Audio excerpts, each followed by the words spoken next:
Good morning student. Today we are going to attend the economics class.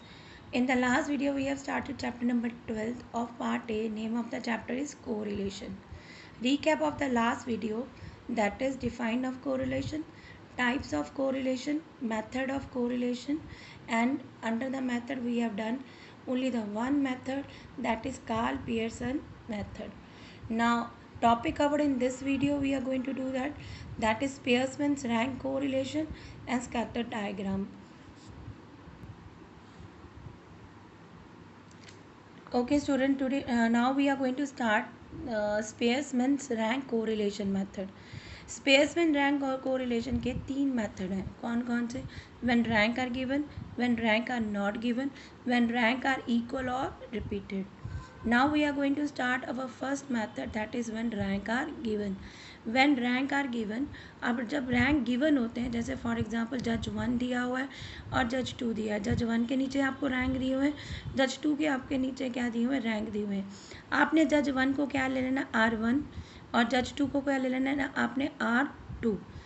और फिर आपने क्या करना है? Next you have to do D निकालना है. डी कैसे निकालते हैं? R1 minus R2. For example 5 minus 6 minus 1, 4 minus 5 that is minus 1. अब आपने क्या करना है? डी स्केयर, मतलब डी का आपने क्या कर देना? स्केयर कर देना. 1 का स्केयर 1, 1 का स्केयर 1, 5 का स्केयर क्या होगा? 25, 2 का स्केयर क्या होगा? 4. अब आपने क्या करना है? डी का क्या कर देना? आपने टोटल कर देना. डी का टोटल कितना? डी स्केयर का टोटल कितना आ गया आपके पास? 40. Now apply the formula R K is equal to, अब स्पेयर्समैन का साइन क्या है? आर के. कार्ल पियर्सन का क्या है? सिर्फ आर. स्पेयर्समैन का क्या है? Are K. R K is equal to 1 minus 6 sigma D square N cube minus N. अब आपने वैल्यू पुट करनी है. 1 माइनस 6 डी स्केयर की वैल्यू कितनी है आपके पास? 40. एन क्यूब मतलब कितने नंबर्स ऑफ आइटम है? 7. 7 का क्यूब माइनस 7.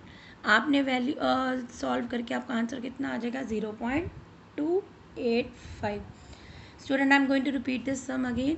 आपको जब भी रैंक आर गिवन होगा तो आपको जज 1 या जज 2 दिया होगा, या आपको दिया होगा रैंक 1 या रैंक 2 दिया होगा, या ऊपर क्वेश्चन में लिखा होगा कि रैंक आर गिवन. तो आपने क्या करना है? जो आपको जज 1 है आपने इसको R1 ले लेना है, जज 2 को क्या ले लेना है? अपने R2. फिर आपने सेम क्या करना है? डी निकाल लेना. R1 minus R2. फिर डी का क्या कर दोगे? स्केयर कर दोगे. फिर डी स्केयर का टोटल करके आपने फॉर्मूला अप्लाई कर देना है. फॉर्मूला क्या है? 1 minus 6 sigma D square N cube minus N. Now next method is when rank are not given. जब रैंक गिवन नहीं होते हैं तब आपने क्या करना है? आपको क्या दिया होगा? एक्स दिया होगा और वाई दिया होगा. क्या दिया होगा? X and Y. आपने क्या करना है? एक्स में से आपने R1 लगा फाइंड आउट कर लेना है. वाई से आपने क्या फाइंड आउट कर लेना? R2. आपने जब भी R1 फाइंड आउट करना है, या तो असेंडिंगली कर सकते हो या तो डिसेंडिंगली रैंक देने हैं आपने, या असेंडिंगली रैंक देने हैं या आपने क्या करने हैं? डिसेंडिंगली रैंक देने हैं. अब मैंने एक्स में से R1 निकालने के लिए मैंने कौन सा मेथड अडॉप्ट किया? डिसेंडिंग. अब मैंने डिसेंडिंगली रैंक देने शुरू किए. अब देखो हाईएस्ट नंबर कौन सा मेरा? इसमें 60. मैंने 60 को क्या रैंक दिया? 1. 60 से छोटा कौन सा मेरा? 53. मैंने 53 को क्या दिया? 2. 52 को दिया मैंने 3. उसके बाद 45 को मैंने दिया 4. आपने इसी तरह सबको रैंक दे देने हैं. अब नेक्स्ट क्या आया आपके पास? वाई. अब आपने याद रखना है, अगर आप R1 डिसेंडिंगली कर रहे हो तो आपको R2 भी क्या रैंक देने आपने? उसको डिसेंडिंगली. क्या रैंक देने आपने? डिसेंडिंगली. अब देखो इसमें से सबसे बड़ा वैल्यू कौन सी है आपकी? 77. 77 को मैंने क्या रैंक दिया? 1. उसके बाद कौन सा आ रहा है? 68 को 2, 65 को 3. उसके बाद नेक्स्ट आ रहा है आपका 50 को क्या दिया मैंने? 4. आपने इसी तरह आपने क्या निकाल लेना है? इसी तरह R2. बाकी सारा फॉर्मूला सेम. आपने क्या निकाल लेना? डी. डी कैसे निकालोगे? R1 minus R2. फिर आप क्या करोगे? डी का स्केयर कर दोगे. डी का स्केयर करने के बाद आपने डी का क्या कर देना है? टोटल कर देना है. ना formula will be the same, that is 1 minus 6 sigma D square N cube minus N. अब 1 minus 6 multiply by D square की वैल्यू कितनी है? 76. एन कितना आपके पास? 10. आपने 10 का क्यूब माइनस 10 करके आपने आंसर फाइंड आउट कर लेना है। I am going to repeat this sum again.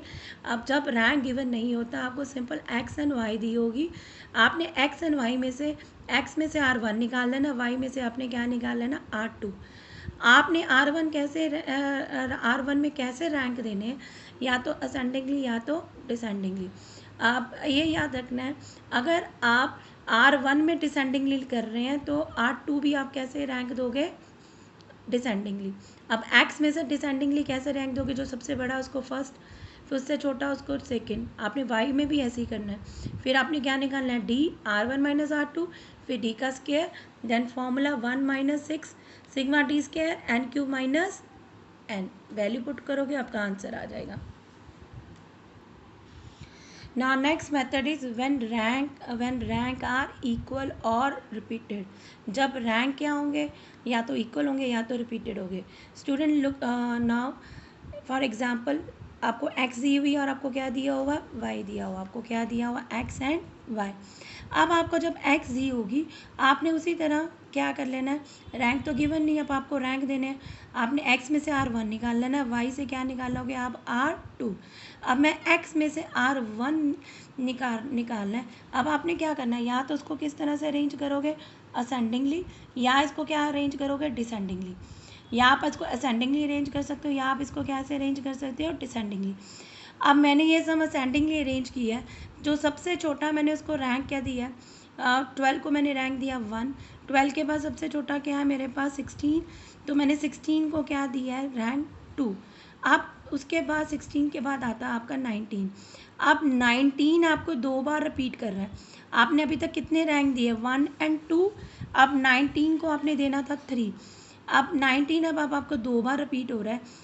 इसका मतलब क्या हुआ, आपको रैंक 19 को 19 को आपको थर्ड और फोर्थ रैंक देना है।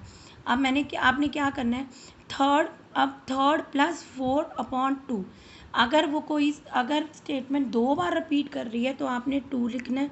अगर 3 बार कोई डिजिट रिपीट कर रही है तो आपने 3 बार लिखना है। अगर 4 बार रिपीट कर रही है तो आपने क्या लिखना है, 4 टाइम। अब आपका 19 कितनी बार रिपीट कर रहा था, 2 टाइम, और आपने उसको कितना रैंक देना था, थर्ड और फोर्थ। थर्ड प्लस 4 कितना आ गया, 7। 7/2 कितना आया आपका आंसर, 3.5। कितना आंसर आया आपका, 3.5। इसका मतलब अब दोनों 19 के आगे क्या लिख दोगे, 3.5 3.5। आपने दे दिया रैंक उसको 3.5 3.5। अब आपने कहाँ तक रैंक दे दिए थे, 4 तक। अब आप नेक्स्ट रैंक किस कहाँ से स्टार्ट करोगे, 5 से। अब 19 के बाद कौन सा है, 23 को मैंने कौन सा रैंक दिया, 5, और 24 को मैंने कौन सा रैंक दिया, 6। इसी तरह हमने क्या निकाल लिया, R1। अब आपने y में, अब आप y में देखो, अब आपने असेंडिंग लिए अरेंज करना है। सबसे छोटा कौन सा, 9 को मैंने क्या रैंक दे दिया, 1। 9 के बाद क्या आपका 14 को मैंने कौन सा रैंक दे दिया, 2। 14 के बाद कौन सा आपका 18 को रैंक दे दिया मैंने 3। 20 को मैंने रैंक दे दिया 4। 20 को मैंने क्या रैंक दे दिया, 4। अब 4 रैंक के बाद आ गया 22। अब देखो 22 2 बार रिपीट कर रहा है, 2 टाइम रिपीट होने के करके अब आपने अभी तक कितने रैंक दे दिए थे, 4। इसका मतलब 22 को अब कौन सा रैंक दोगे, 5 प्लस 6। 2 बार रिपीट कर रहा है, 5 प्लस 6/2 कितना आ गया, 11.2। That is 5.5। कितना आंसर आया, 5.5। कितना आंसर आ गया, 5.5। अब आपने कितने तक रैंक दे दिया था, 6 तक दे दिया था। अब आपने कितने तक रैंक दे दिया था, 6 तक, 5.5। अब 6 के बाद तो आपके पास कोई है ही नहीं है, तो आपका R2 अपने आप आ गया। अगर बाई चांस 6 के बाद आपके पास कोई नंबर होता तो आपने क्या कर देना था, उसको अगले वाले को क्या नंबर देना था, 7।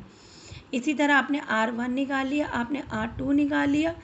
अब आपने D निकालना, उसी तरह R1 माइनस R2। फिर आपने उसी तरह क्या निकालना है, D स्क्वायर मतलब D का आपने क्या कर देना है, स्क्वायर। फिर आपने D स्क्वायर का टोटल कर लेना है 29.50। अब आपने क्या ध्यान रखना है, अब ये M1 और M2। M1 क्या है, आपके पास जो टर्म जितनी बार रिपीट करिए, 19 कितनी बार रिपीट करिए, 2। तो आपने क्या लिखना है आंसर, यहाँ M1 के आगे क्या लिख देना, 2। अगर x में से कोई और टर्म रिपीट कर रही होती, सपोज अगर 24 रिपीट कर रही होती 3 टाइम तो आपका M2 क्या आ जाना था 3। और उसके बाद अगर कोई नहीं रिपीट कर रही फिर आपने किस में से देखना था y में से। अब y में से 22 कितनी बार रिपीट कर रहा है 2, तो आपने M2 कितना लिख दिया 2। इसी तरह जितनी बार कोई टर्म रिपीट होती जाएगी वो आपका M1 M2 फिर M3 M4 अपने आप बढ़ता जाएगा। आपने अगर आपके पास सिर्फ एक्स में एक ही टर्म 2 बार रिपीट कर रही है M1, एक ही टर्म 2 बार रिपीट करी तो M1 कितना हो गया आपका 2। अगर कोई और रिपीट कर रही है तो आपने आगे M2 देना, अगर नहीं है तो आपने किस में से देख लेना है y में से। अब y में से मेरा 22 2 बार रिपीट कर रहा था तो मैंने M2 क्या लिख दिया 2। अब नाउ फॉर्मूला चेंज है इसका, R K is equal to 1 minus 6 sigma D square, 1 minus 6 sigma D square plus 1/12 M cube minus M plus 1/12 M cube minus M. अब ये जो फॉर्मूला है 1/12 एम क्यूब माइनस एम, ये जो formula है ये उतनी बार रिपीट करेगा जितनी बार आपके पास M1 M2 है। अगर मेरे पास M1 M2 M3 है तो ये मेरी स्टेटमेंट 3 बार रिपीट करेगी 1/12 M cube minus M 1/12 M cube minus M cube minus M2 का क्यूब M2, फिर उसके बाद 1/12 M3 का क्यूब माइनस M3। ये जितनी बार आपका ये M1 M2 M3 M4 जितनी बार रिपीट होता जाएगा, ये जो फॉर्मूला है 1/12 M1 का क्यूब माइनस M, ये उतनी बार रिपीट होता जाएगा। अगर ये 3 बार रिपीट करा तो आपने यही फॉर्मूला आपने कितनी बार लिखना है 3 टाइम्स, और अगर ये 4 टाइम रिपीट करा तो यही फॉर्मूला आपने 4 टाइम रिपीट करना। अगर अब हमारे पास 2 बार रिपीट कर रहा है तो I have written 2 time, that is M1 cube minus M1 plus 1/12 M2 का cube minus M2 and next upon m cube minus n. Now put the value in this formula, that is 1 minus 6 D square की value कितनी आ रही 29.50 plus 1/12।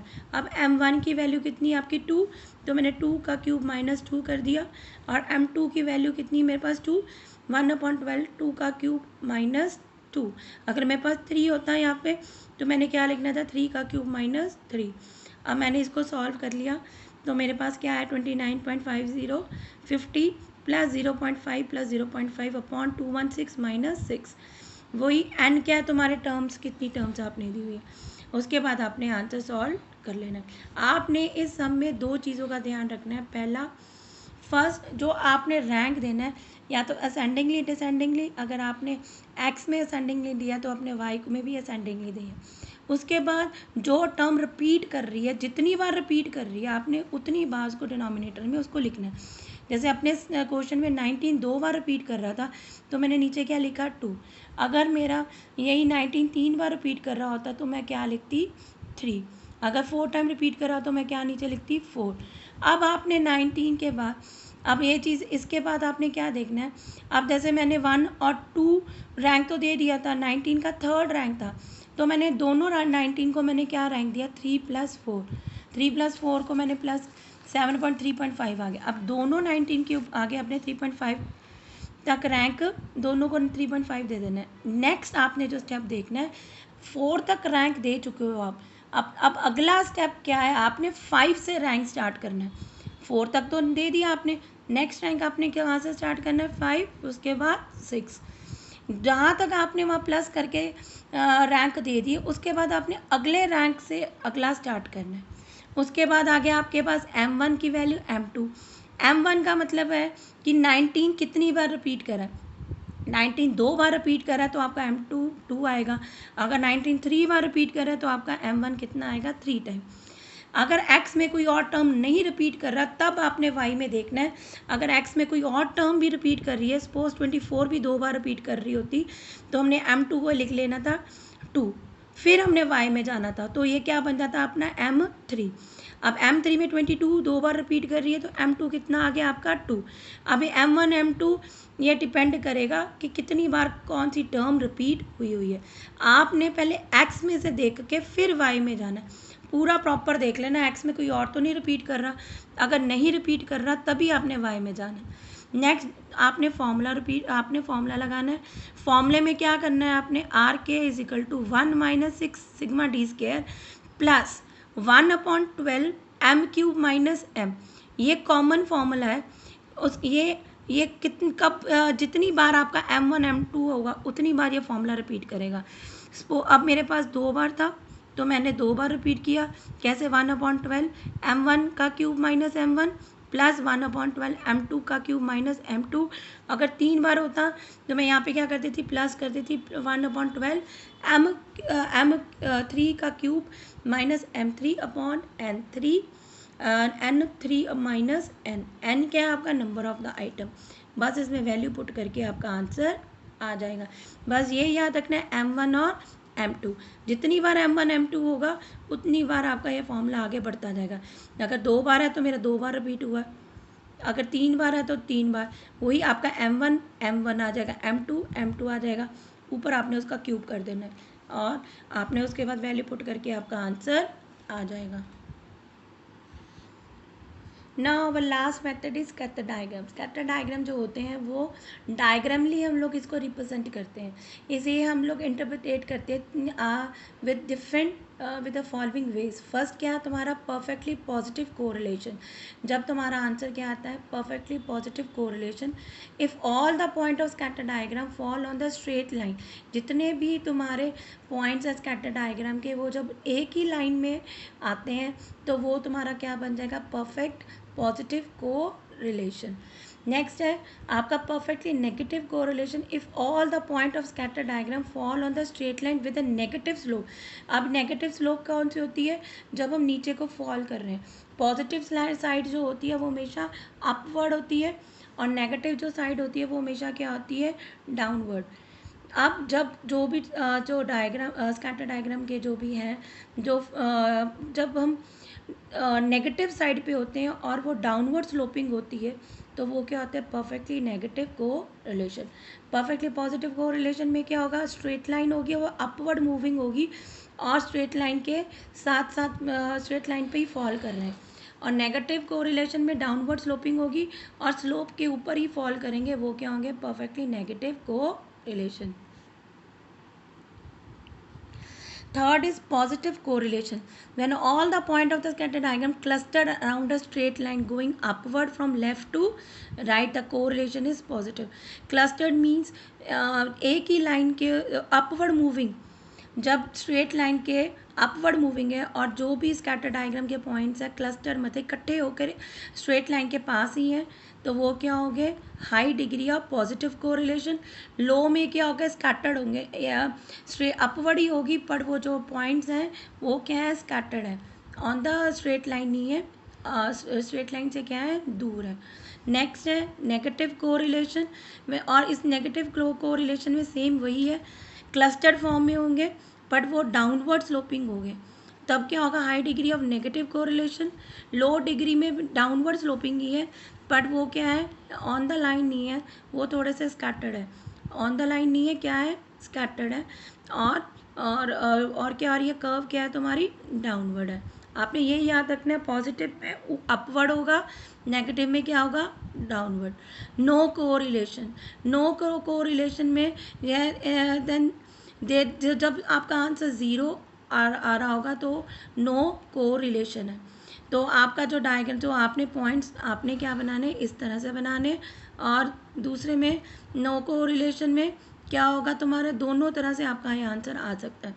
अब ये इसको यही in the scatter diagram आपने यही 5 पॉइंट लर्न करने हैं, इसका कोई भी न्यूमेरिकल हमने नहीं करना। So students in the end So student, we have completed our chapter number 12th.